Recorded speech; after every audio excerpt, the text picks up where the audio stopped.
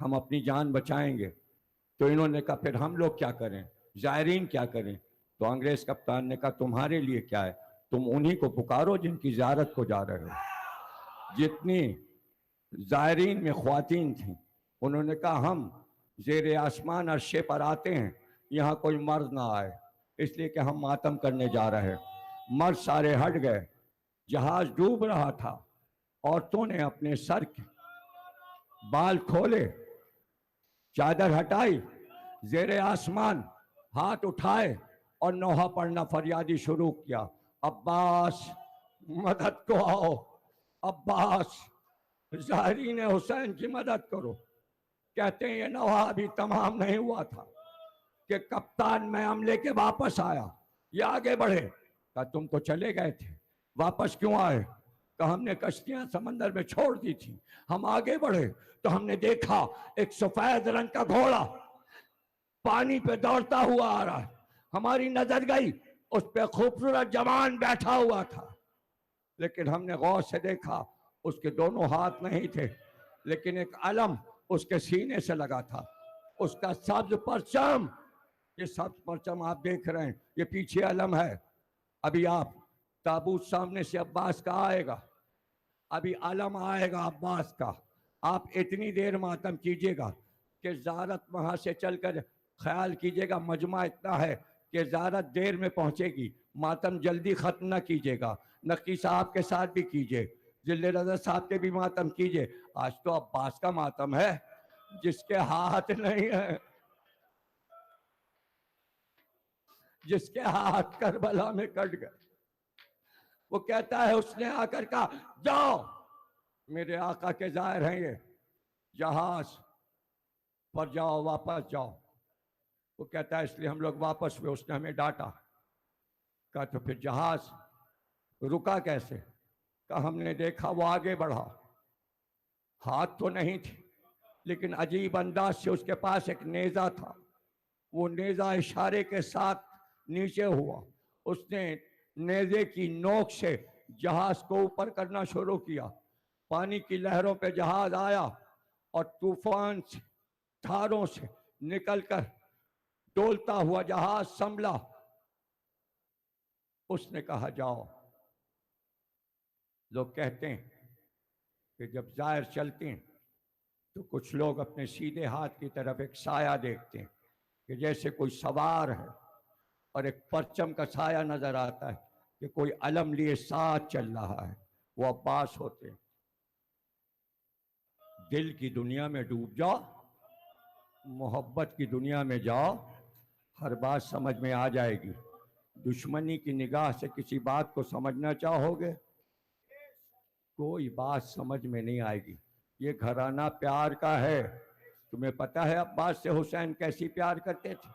شب عاشور شمر خیمے کے پاس لشکر لے کر آ گیا، تلواریں چمکا رہا تھا، گھوڑوں کی ٹاپوں سے زمین گونجنے لگی۔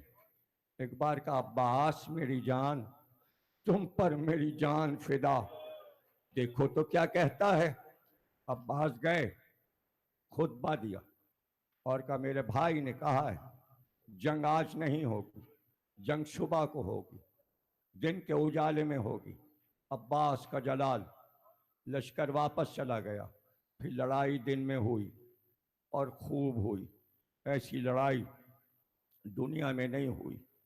صبح کو لشکر ترتیب دیا، یہ میمنہ ہے، یہ میسرہ ہے، یہ قلب لشکر ہے، ادھر حبیب ہیں، ادھر زہیر ہیں، بیچ میں قلب لشکر پہ علی اکبر ہے۔ علمدار عباس کو بنایا، کہا یہ علم ہے۔ اور پھر وہ وقت آیا، عباس نے کہا میں جاؤں آقا، اجازت ہے؟ کہ تمہیں کیسے جانے دوں، تم تو میرے علمدار ہو۔ عباس نے دائیں دیکھا، پھر بائیں دیکھا، کہ صبح جس لشکر کا علمدار بنایا تھا آقا وہ لشکر اب کہاں ہے؟ وہ لشکر تو نہ رہا۔ کہا عباس ہم تمہیں کیسے جانے دیں، کیسے جانے دیں؟ یہ خیمے میں جو بیویاں ہیں ان کا سہارا تم ہو، جب تک عباس تم ہو کوئی بی بی بے آس نہیں۔ لیکن جانے کیا خیال آیا، پیاسے بچوں کی آواز عباس کے کانوں سے ٹکرا رہی تھی۔ خیمے میں آئے، کہاں ہے میری بچی سکینہ؟ پہلی آواز پہ سکینہ آئیں، پوچھا کیا حال ہے؟ کہ 3 دن تو چچا گزر چکے، پانی کا ایک قطرہ نہیں ملا، چچا بہت پیاسی ہوں، کہ اس علم میں اپنا مشکیزہ لٹکا دو اور میرے ساتھ آؤ۔ سکینہ کو آغوش میں لیا، حسین کے پاس آئے۔ حسین نے دیکھا سکینہ عباس کی گود میں، عباس سے کچھ نہیں کہا، سکینہ کو مخاطب کیا، کہا سکینہ چچا کو بھیج دیا تو اب چچا ملے گا نہیں، بہت یاد آئے گا چچا، پکارو گی چچا کو، بہت یاد آئے گا، بابا پیاسی ہوں۔ اچھا عباس، جاؤ پیاسے بچوں کے لیے پانی لاؤ۔ علم اور مشکیزہ ابھی تک ولی تھے، علمدار تھے، حسین کے نائب تھے، امام سید سجاد، مگر عباس اب سقائے سکینہ ہے۔ فرات فتح کیا تو پھر فاتح فرات کا لقب بھی پایا۔ دریا میں گھوڑا ڈال دیا، گھوڑے سے کہا تو بھی تو پیاسا ہے، پانی پی لے۔ اس نے گردن اٹھا لی، گویا ہوا آقا زادی پیاسی ہے۔ اس گھر کے تو جانور بھی وفادار تھے، مشک بھر کر نکلے، اب جو چلے مشک لے کر۔ کھجور کے درخت کی آڑ میں دشمن چھپ گئے، عباس تیز جا رہے تھے تاکہ مشک کو بچوں تک پہنچا سکیں۔ کبھی دائیں سے وار ہوا، کبھی بائیں سے وار ہوا۔ زیارت کرنے والے 2 مقام پر جاتے ہیں، کہتے ہیں ایک شانہ عباس کا یہاں گرا، ایک شانہ کٹ کر یہاں گرا، ہاتھ کٹ گئے لیکن مشک کا تسمہ دانتوں سے دبا لیا، علم گر گیا، لہو میں علم مر گیا۔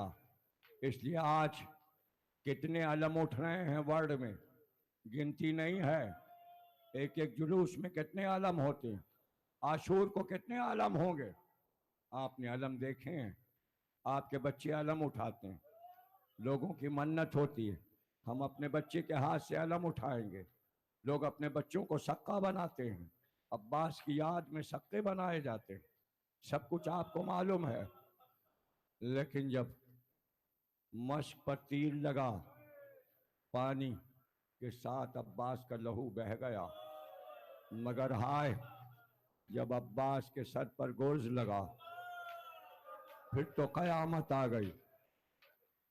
سر پہ گرز لگا،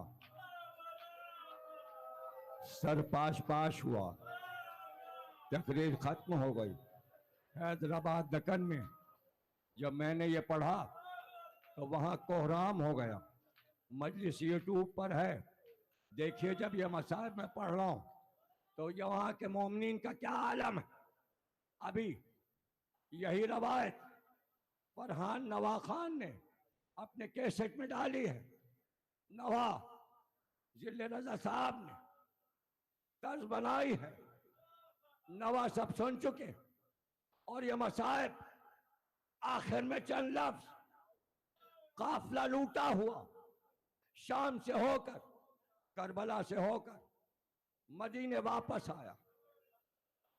سب کو معلوم تھا کہ جب کبھی عید آتی تھی تو کربلا سے پہلے حضرت زینب یہ کہتی تھی بھیا ہماری عید تو جب ہوتی ہے جب ہم عباس کو دیکھ لیتے، ناقہ آتا، زینب ناقے پہ بیٹھتی، عباس کے گھر جاتی، جب گھر پہنچتی پردے کے پیچھے ام المؤمنین شہزادی کا استقبال کرتی، دونوں گلے سے لگ جاتی۔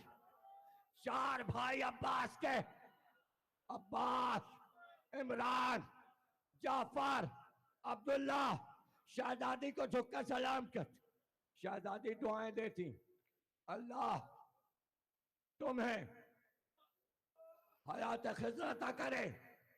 عباس پانی لاتے، بہن کو پلاتے۔ یہ عید زینب کو یاد تھی، بعد کربلا پھر ایک عید اور آئی، یہ پہلی عید تھی۔ مدینے والے کہتے تھے ارے زینب تو عباس کو دیکھ کے عید مناتی تھی، اب تو عباس نہ رہے، عباس تو مارے گئے، عباس کے جوان بھائی مارے گئے، اب زینب کی عید کیسے ہوگی؟ لیکن مدینے والوں نے دیکھا، زینب نے کہا ناقہ منگاؤ، میں ام البنین کے گھر جاؤں گی۔ ناقہ آیا، پردہ پڑا تھا، ناقہ بٹھایا گیا، ہماری میں زینب بیٹھی، ناقہ چلا، ام البنین کے گھر پہ رکا۔ جیسے ہی زینب ہماری سے اتر کر پردہ ہٹا کر گھر میں گئی، دروازے پہ عباس کی ماں کھڑی تھی، لیکن حالت کچھ اور تھی، بال بکھرے ہوئے، آنکھ سے آنسو۔